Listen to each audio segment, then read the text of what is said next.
Hello students, I would like to give us a bit more conceptually about buffers.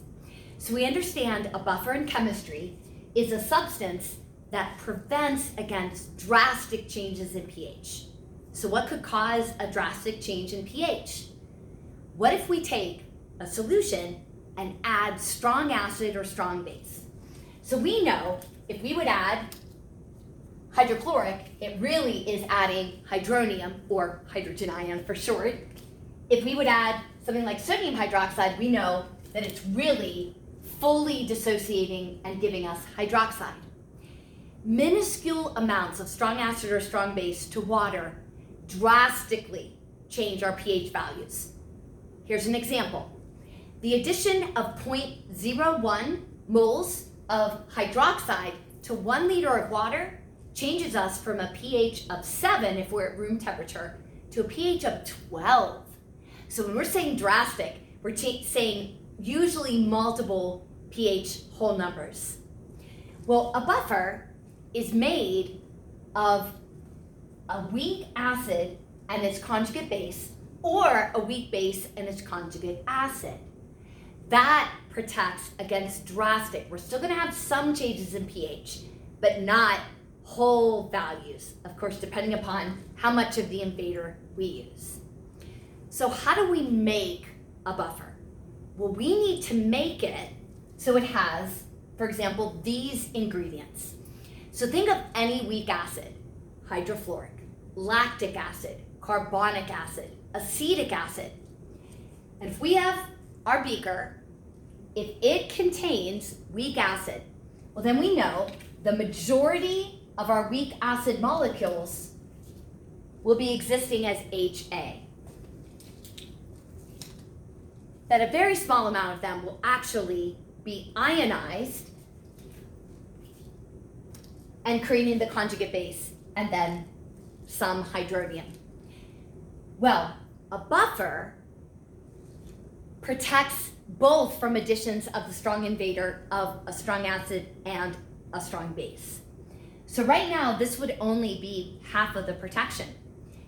So we not only need weak acid, but also some of its conjugate base. And usually we want equal buffering capacity against a strong acid and a strong base. And so to do that, we should add a salt, that's best. And why don't we choose a sodium salt that has the conjugate base from the acid? So we know all sodium compounds are soluble. This will dissociate and give us the spectator ion of sodium, but give us that conjugate base. And of course, these are moving around in solution, and so on. So I should have the same number of HA molecules as a minus, but we'll just use our imagination. So we know we're going to have some hydrogen ion ionized from the weak acid, but the presence of the conjugate base discourages the ionization. So this is a common ion problem. We have some weak acid. Now I know I have less of the conjugate base. Ideally, if this is 0.5 molar in weak acid, we want 0.5 molar of the conjugate base. We'd love equal protection from the same amount of strong acid and same amount of strong base. But it depends on your situation, like blood.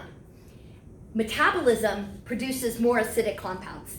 So your blood needs to buffer more against acidic invaders. And so actually, there's more base in our blood.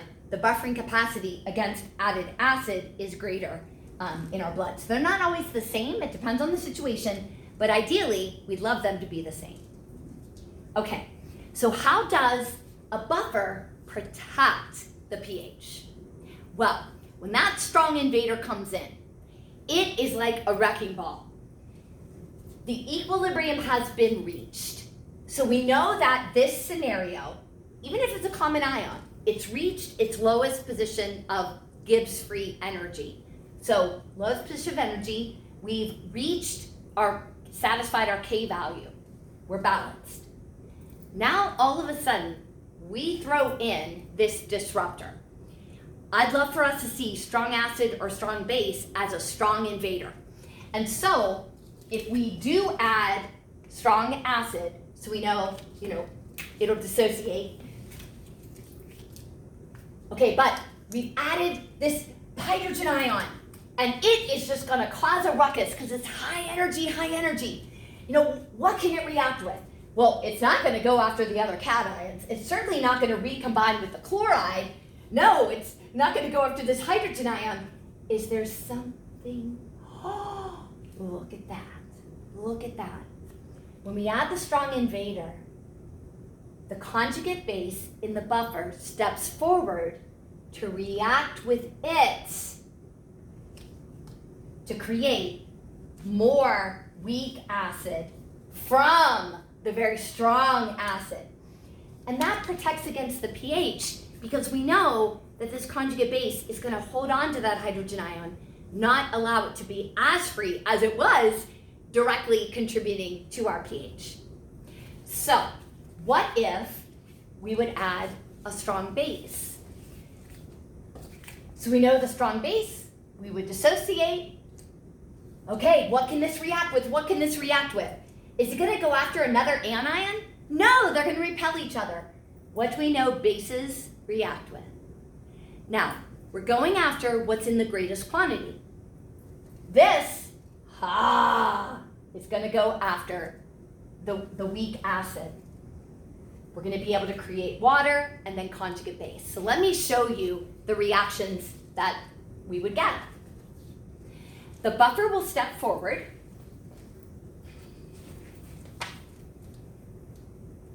So if we add strong acid, it's up to you.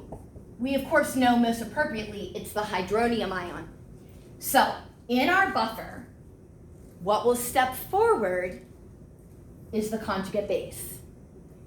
A base will step forward to react away what has been the invader. So that H3O plus is going to react with the conjugate base. Acids give away hydrogen ion, bases accept the hydrogen ion. We can keep going back to that. So what will we get?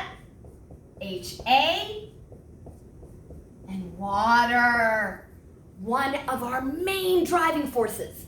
So this very high energy molecule, this strong invader, gets calmed down to create something of very, very low energy. That means it is a full drive. That is one of our main driving forces, not equilibrium. There's no question. It's just going to stoichiometrically react. So because of that, we will use an ICF table, which will be in moles. I will describe that with the next video that shows us the buffer problem. Okay, so the deal is that the conjugate base is going to step forward and react away, hopefully, all of that strong invader. Well, we take the strong acid away, we make weak acid in its place and decrease some of the conjugate base. But it doesn't allow for a huge disruption in our pH. Okay, that's if we add strong acid. But what if we add strong base to our buffer? If we add strong base, which we're not going to mess around, it is going to be hydroxide. Well, that hydroxide is going to come in and just cause a ruckus. Well, what in our buffer can calm it down? So, do bases react with bases? They're going to repel each other. These are what we have in the greatest quantity. So what will react with the base but the weak acid? So, that weak acid will come forward. Acids give hydrogen ion, bases take. We make water again, which makes this a one direction. So we've taken, hopefully, this out and made weaker base in its place, but we've reacted away some of our weak acid. Because it's a full arrow, we will have to deal with it as an ICE table, and then, an ICF. And an ICF is in moles, and ICE, of course, is molarity, Not dealing with gases here, so we don't need gas pressure. So the next video will walk us through a buffer problem.